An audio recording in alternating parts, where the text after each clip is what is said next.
Hi guys, I've been meaning to tell this story to you for ages and I keep forgetting. Okay, so here goes. There was a girl last year coming to me for a one-to-one for a couple of months and she was doing really, really well and had made lots of changes and I could physically see the difference in her and her mindset was completely different. She was feeling much better about herself and about her circumstances and she was making lots of changes. Now, she didn't need to come see me anymore. And that was great. I love saying goodbye to people. I miss them, but I love saying goodbye to people because it means my job is done. And I generally don't see people for that long. I give them lots of work to do and they please God and go off and do it. And they sort themselves out by themselves. But I didn't see this girl for a while. And then I got a booking and she was coming back to me, which I was surprised about because she was going so gung ho. And she'd done everything and she had been consistent in changing her habits. But there was one vital thing that she forgot to do. This is the conversation that happened. She came into the room and her shoulders were down and her head was over and she was crouched over and she came in and she sat down in the chair in front of me and said, I wasn't even going to come because there's nothing that you can say to me that can make this situation better. And I said, okay. And I love a challenge. I said, yeah, that's no problem. Just come in, sit down and we'll have a little chat. So she said, I've ruined my life. I've wrecked everything. My family hate me. My friends have left me. And I'm so alone. And I've wrecked it. I've wrecked all of my relationships. So she spoke for a very, very, very long time about this and she clearly just needed to vent, so I let her at it. And with about 15 minutes to go, I said, you forgot one vital piece of information that I give every single client and I speak about it in every single workshop, no matter where I speak, in businesses or schools or whatever. And it's this. Because there's a scientific base to everything that I do, lads. I know some of you think I'm cray-cray, but there is method to my madness, right? This is the bit that she forgot. Newton's third law of motion. For every action, there's an equal and opposite reaction, okay? So, she was making changes. She was putting boundaries in place. She was learning how to use the word no with respect and love. She was learning how to do self-care.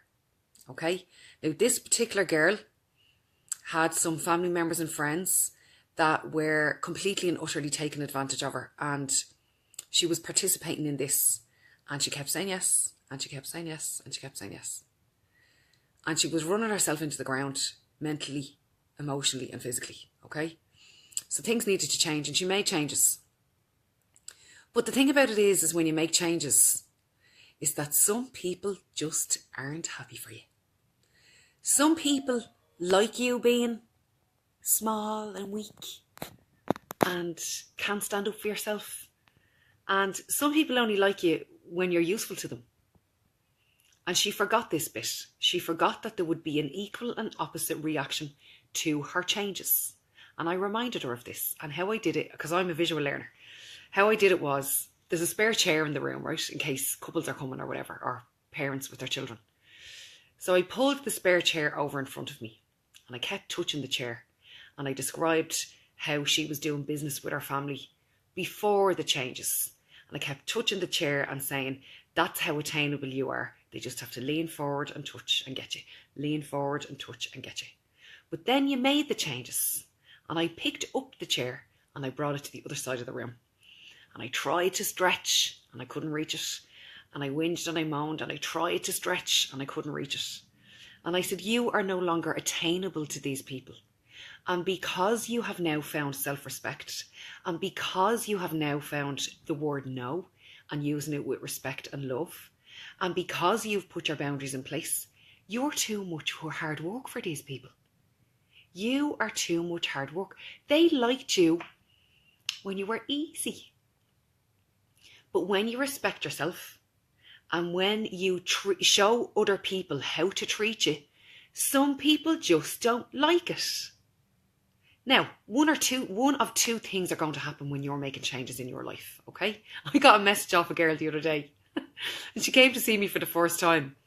And she said, I don't even know if you can teach me anything else. I've watched 100 and something videos on YouTube, on the YouTube channel. But we did. We got new stuff, and we put a bespoke plan together just for her. But one of two things is going to happen when you're making changes, okay? People are either going to go, oh, that one. I always knew she was a stupid boo. Look at her now, having a bit of self-respect. The heck of her, saying no. Saying no to me. And she said yeah to me for the last 20 years. And now all of a sudden she's up herself.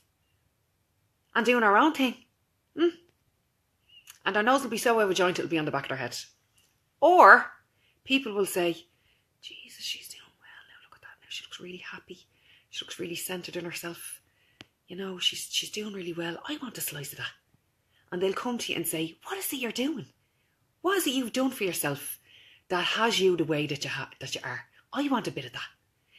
They are your people. They are your people. The people that say, fair play to you. Fair play to you, missus, for making them changes. Fair play to you for you looking after you. Fair play to you for pulling up your self-esteem socks and looking after yourself. That is your tribe. They are your people. They are your radiators. They are your pluses, Martina Kelly. I see you on there. They are your pluses, okay? They are the people who will raise you up when you're having a bad day. The other people are your minuses. They are your drains. They are the people who no longer are in alignment with who you are. And the dead wood will always take itself away organically down the river and wave and say cheery bye, because those people are not for you. So I hope that this video has made sense and that I've done it justice for that gorgeous girl who used to come and see me. She doesn't have to come and see me anymore because she's doing amazing. And by the way, at the end of the session, she burst into tears and said, that makes so much sense. That makes so much sense. Yes, that's exactly what has happened. And yes, I did forget that bit. And thank you. She sent me a lovely message on all the following day, explaining how she felt before and after. And she was delighted with her life. And she skipped out of that room like Bambi and was delighted with herself. So for the girl who said, there's nothing you can do, there's nothing you can say that can change how I feel, I listened. I took everything on board that she had to say, and I spoke and I advised her, and she took it into her heart and she said yes, and she ran with that. So there's a few of you online there now. Let's see. Martina Kelly is loving this. Thanks very much, Martina. I don't feel very well. I have a 2-day hangover going on. Janine Dowdall, change is good. Colette Darling, brilliant. Thanks for sharing. You're very welcome, guys. Stay on the page. Keep sharing. Keep liking. You know where I am if you need me. If you need to make a booking for a one-to-one session, go on to www.iampositivemindset.ie and go into the services section and book yourself an appointment for a one-to-one. So lads, I'll see you on the page later and enjoy that weather. It's absolutely stunning out there. Take care. Slán.